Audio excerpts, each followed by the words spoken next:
Estamos en vivo a nivel nacional, listos para continuar en esta tarea informativa. Les doy a conocer las acciones que se vienen implementando en el afán de recuperar el dinero de la Policía Nacional.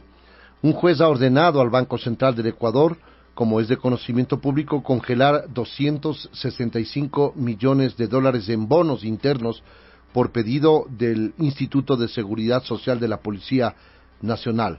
El juez César Hermida Alvarado dispuso el jueves 22 de julio del 2021 la inmovilización de los recursos de la ISPOL en el Banco Central del Ecuador y depósito centralizado de compensación y liquidación de valores, de Decevale.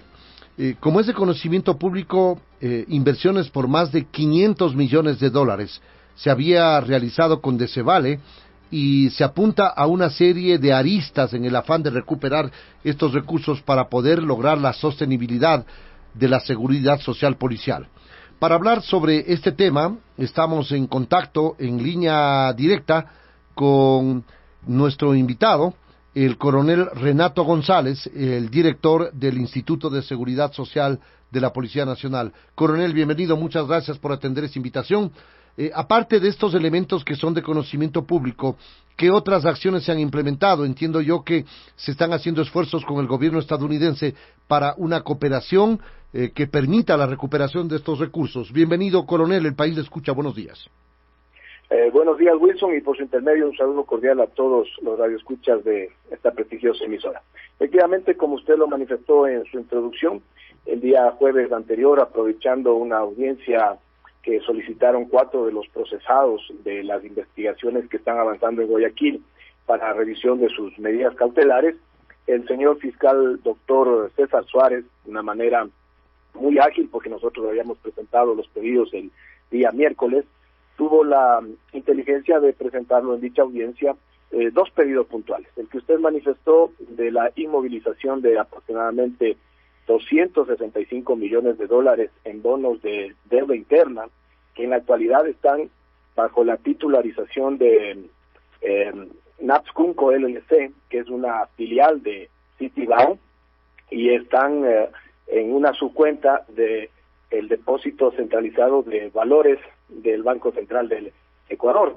Y el otro valor es de 4.6 millones de dólares correspondiente a un residual de la última transferencia que el ISPOL en el 2019 realizó a Decevale con la intención de que se adquieran bonos de deuda externa, pero realmente lo que ahí pasó fue un festín con los recursos del ISPOL, y en octubre del 2020 el señor Jorge Chávez Niño le solicitaba al Decevale que esos valores le sean transferidos a sus cuentas en el extranjero.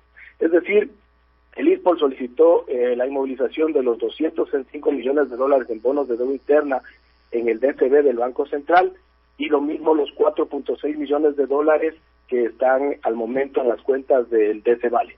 Adicionalmente, ¿qué más se ha hecho? La semana anterior tuvimos la oportunidad de ser recibidos por el señor Procurador General del Estado en atención a esta política, diría yo, del Gobierno Nacional de darnos todo su apoyo, y en ese sentido, el día viernes estuvieron en Washington tanto el señor Procurador General del Estado, acompañado de mi comandante general, la señora General Inspector Tania Varela, quienes adelantaron gestiones ya con el Departamento de Justicia de los Estados Unidos, porque sabemos que tarde o temprano tendremos que llegar a acciones judiciales en el exterior. De hecho, ustedes saben que ya han avanzado algunas investigaciones en ese sentido. Hay ya un actor confeso en Estados Unidos, que es el señor Luis Álvarez Villamar, y también está otro procesado colaborando con la justicia norteamericana, que es el señor John Robert Luzuriaga Aguinaga. Es necesario entender cuál es el monto que restaría si es que se congelan estos recursos, para utilizar un término, 265 millones más 4.6 millones del resto de recursos que todavía están inciertos, digamos, de alguna manera, coronel. ¿Cómo se podría cuantificar cuál es el monto adicional a estos recursos que entiendo quedarían a buen recaudo, digámoslo de alguna manera?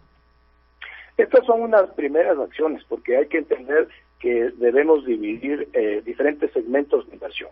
En ese sentido, hemos sido muy claros en fechas anteriores en hablar de que el ISPOL tenía un capital de 1.550 millones de dólares, de los cuales 600 millones están dedicados en préstamos a nuestros afiliados y 950 millones de dólares están divididos en 7 segmentos en una serie de inversiones irregulares.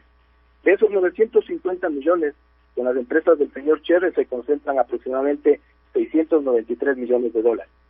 De esos 693 millones de dólares, una parte es la mal denominada Operación SWAT, que consistió en 327.3 millones de dólares en bonos de deuda interna. Lo que solicitamos que se inmovilice el día jueves de manera preventiva es el remanente de esos bonos de deuda interna que van quedando en el Banco Central. Pero todavía nos faltan las acciones que tendremos que realizar para recuperar los bonos con pacto de recompra, que son aproximadamente 216 millones de dólares, y los supuestos bonos puros. ¿Por qué decimos supuestos? Porque en la práctica el ISPOL nunca recibió esos documentos, que también ascienden a la suma de 162 millones de dólares. Estos 3 segmentos tenemos nosotros claridad que tendremos que recurrir a autoridades internacionales, fundamentalmente en los Estados Unidos de Norteamérica. Y luego existen otros segmentos pequeños que están radicados aquí en el país y que estamos ya realizando las acciones de recuperación. De hecho, de los 32 millones de dólares, que fue la última transferencia que el ISPOL le pasó a DC Vale con la supuesta intención de compra en bonos de deuda externa en el año 2019, la semana anterior, la empresa Envases del Litoral, Englit, tuvo la acertada decisión, diríamos nosotros, de entregarnos $1.054.000 de un supuesto préstamo que en su momento le realizó la empresa panameña Forban Holding, pero con recursos que legítimamente le pertenecen al ISPOL. Hay algunas preguntas de amigos que le están escuchando, entiendo yo, que fueron parte o son parte de la institución uniformada. Le traslado, coronel, es necesario entender si es que tuvieron responsabilidad las autoridades del ISPOL en determinado momento.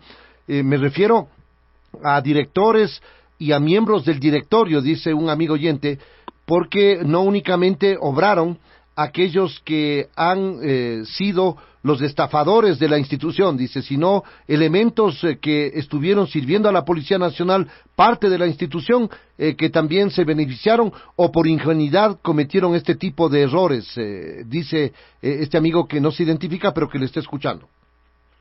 Bueno, yo lo que le podría decir es que hay de todo, desde personas que actuaron con muy claro conocimiento en lo que estaban haciendo y que nosotros ya hemos puesto en conocimiento de las autoridades judiciales, quienes son los que tienen que determinar las responsabilidades. Yo no descarto que en un momento determinado también se establezcan responsabilidades por acciones u omisiones a integrantes de lo que se denominaba el Consejo Superior y el Consejo Directivo. Eso se evaluará en los diferentes procesos que se están llevando a cabo, pero tenemos claridad en determinar que lo que aquí ocurrió es una estela de crimen organizado político, económico, transnacional. Mire, Wilson, que el caso ISPOL el año anterior se lo quiso reducir a esta esfera, y usted ve que en las últimas semanas ya van apareciendo las mismas figuras. Le doy un caso, los fideicomisos en el BID. ¿Qué es lo que nosotros insistíamos? Seríamos muy pretenciosos al pensar que esta estructura bien organizada y coordinada de crimen organizado únicamente se fijó en el tercer fondo previsional, que es el ISPOL, y dejó de lado a lo que es el IES y a lo que es el ISPOL. Entonces, lastimosamente, sin ser un mal agorero, pero yo estimo que tenemos que profundizar en estas investigaciones. Cada una de las instituciones tendrá que hacer sus investigaciones internas también para seguir avanzando en determinar responsabilidad. Usted está proyectando que aquellos responsables de la crisis y de la situación paupérrima que vive el IES, que está viviendo también el Instituto de Seguridad de las Fuerzas Armadas, es también el responsable de lo que sucede en el ISPOL, es decir, fue una situación coordinada para atacar estos 3 grandes fondos. Perfectamente coordinada desde nuestro punto de vista. Nosotros no somos voz autorizada para decirlo, pero sí sentimos con indignación lo que sucedió en el ISPOL. Vemos a manera de hipótesis que lo que se apuntaba era a tener niveles de aportación tanto patronales como personales similares a los que tiene el IES, y en un momento determinado manejar el discurso político de que existe mucha burocracia en 3 institutos que dan el mismo servicio con el mismo nivel de aportación y que deberían fusionarse en el ISPA. ¿Qué sucedería en ese futuro? Que llegaba el ISPA, llegaba el ISPOL con sus estados financieros maravillosos y se licuaban toda esta serie de barbaridades que aquí han acontecido. Ejemplos ya los hemos vivido en la institución policial. Tenemos claridad que algo similar hicieron con la fábrica que nos daba la dotación anualmente, que se denominaba en su momento Tecnistán, compañía de economía mixta. Luego la fusionaron y se quedó como Fabrec, y usted ya sabe el resultado de Fabrec, que está en liquidación. Lamentable. De aquí, ¿qué resta por caminar en cuanto a los esfuerzos que se realizan por impedir esta estafa? Porque hay que decirlo con todos los elementos y las letras, coronel Renato González. Bueno, resta un camino largo y tortuoso, pero que hay que transitar. O sea, a veces algunas personas nos han dicho que quienes atracaron los dineros del ISPOL fueron brillantes. Yo les he dicho lo contrario, no fueron para nada brillantes. Fueron bastante ingenuos en pensar que si le arrebatan el futuro a 80,000 policías en servicio activo y pasivo, nos íbamos a quedar únicamente quietos. Aquí usted está viendo, nos hemos movilizado el sector pasivo en las acciones que ellos pueden realizar, pero además yo quiero ser también empático y agradecer el apoyo frontal y decidido del gobierno del señor presidente Guillermo Lasso Mendoza, quien tuvo la gentileza de recibirnos de su despacho, de escuchar ampliamente la explicación del tema ISPOL, y en días posteriores, tanto él como la señora ministra de Gobierno, mi comandante general, el señor Procurador General del Estado, han dado ya una respuesta de Estado, como debe ser, porque el momento en que hay una organización delictiva que atraca los valores correspondientes a la seguridad social policial, le están haciendo un reto al Estado. Entonces, sí nos sentimos acompañados, estamos muy satisfechos de esta apertura que ha habido en el nivel político, algo que nosotros insistíamos constantemente y que hemos recibido la atención.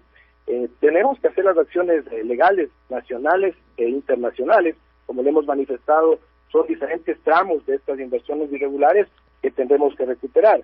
Con la inmovilización de los 265 millones, y si le sumamos lo de Cevale, los 270 millones, recién estamos inmovilizando.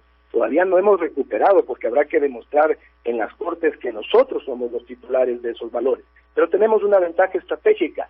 La única institución que puede demostrar ser los propietarios legítimos de esos 950 millones de dólares somos nosotros. Ahí está el ejemplo del 1.054.000 que nos devolvió en Lima. Coronel, muchas gracias por atender esta invitación y darnos a conocer estas gestiones que se vienen realizando en el afán de recuperar los dineros de los uniformados.